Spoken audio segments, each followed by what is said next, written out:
दरम्यान आज मनसेचा वर्धापन दिन आहे। स्वराज्याची राजधानी किल्ले रायगडाच्या पायथ्याशी पहिल्यांदाच महाराष्ट्र नवनिर्माण सेनेचा 20वा वर्धापन दिन साजरा होतोय।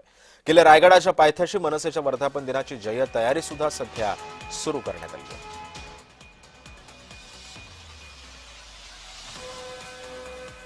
उद्या सन्माननीय राजसाहेबांचं आगमन झाल्यानंतर प्रथम महाराजांच्या सदरेवरती जगदीश्वराच्या मंदिराकडे, शिरकाई देवीकडे संपूर्ण आम्ही महाराष्ट्र सैनिक राजसाहेबांबरोबर दर्शन घेण्यासाठी जाऊन रायगडची माती कपाळावर लावत इथे सभासद नोंदणी मोहीम देखील सुरू सकाळी राजसाहेबांच्या प्रमुख उपस्थितीमध्ये होणार आहे। त्याकरता हा सभामंडप देखील टाकलेला आहे। रायगडच्या पायथ्याशी सभासद नोंदणी होणं हे प्रत्येकाचं अहोभाग्य आणि ऐतिहासिक क्षण आहे।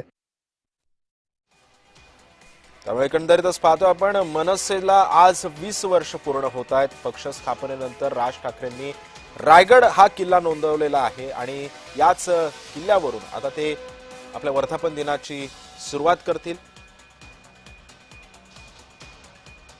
रायगडाच्या पायथ्याशी मनसेच्या वर्धापन दिनाची तयारी करण्यात आलेली आहे।